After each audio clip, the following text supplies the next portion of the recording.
In the life of each person there are banner days that stand out. For me, there are a few. The most important day was the day I accepted Jesus Christ as my Lord and Savior. The next was getting married to my wife, Annette. After that would be the birth of our 4 daughters, Natalie, Natasha, Nicole and Nadia.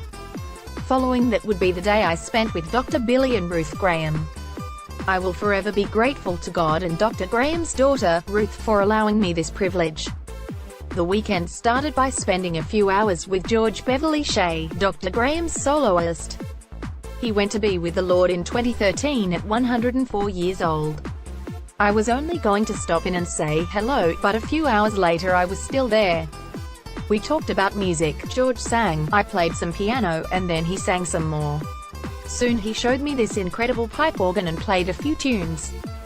He was quite a musician, too. He decided to donate the instrument to Angola State Prison, which he did before his homegoing. He told me the kind of music the Grahams loved and gave me a few tips about what to play for them. To meet Dr. Graham was one of my earthly dreams. While I was growing up in Jamaica, my parents had us watch and listen to Billy Graham, and from early on I wanted to meet this world changer. The day arrived, and there are many things that stood out, but the most was the humility of Dr. and Mrs. Graham. As I got to the house I met Franklin, Dry Graham's son, and also Dr. Graham, who was about to get ready for the concert. Mrs. Graham was in her wheelchair, and they put her before the piano so she could give me requests. I was so happy to play all the hymns she enjoyed. Soon, Dr. Graham joined us and he wanted to know more about me. I told him I lived in the Chicagoland area, and he immediately identified and had incredible things to say about his time in Chicago and his appreciation for the city. He kept asking me about me, and in my mind I was thinking, Dry Graham, let's not talk about me. I want to hear from you. I want to get words of wisdom from you. You are one of my earthly heroes. I later discovered that's how Dr. Graham operated. He made everyone feel special.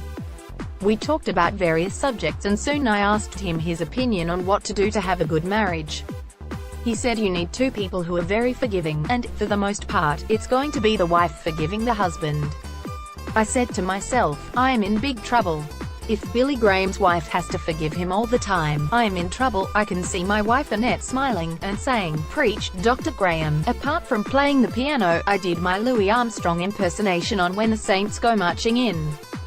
This caused them to smile. At the end of our time Dr. Graham prayed for me and we exchanged presents and took pictures.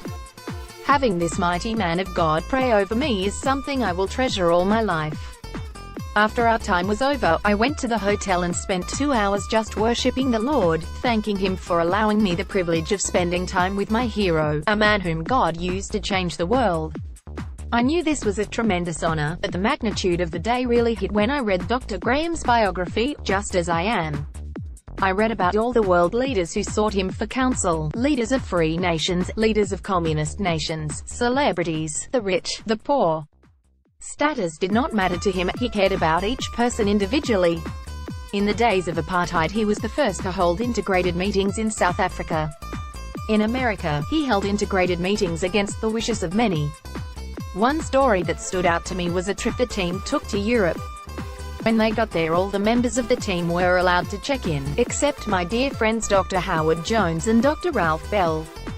When Dr. Graham got word of this he took the entire team from the hotel and found a place where his entire team could stay. They told me Dr. Graham said, I don't have a white team and a black team.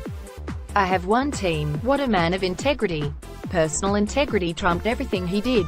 The importance he placed on prayer really spoke volumes to me. Dr. Graham was asked in one interview for the secret of his success. He said 3 things: 1. Prayer, 2. Prayer, 3. Prayer. I have tried to pattern my ministry after his. I want to thank Ruth Graham for organizing my visit to see her parents. I will be forever grateful. I am her bodyguard for life. To Dr. Graham, I will be eternally grateful for the example you set for all of us in ministry and for the day I was able to spend with you. I can only imagine the buzz in heaven with your arrival. Your legacy will live on forever. Rev. Huntley Brown is an international concert pianist and artist in residence at Judson University, Aurora, Illinois, USA.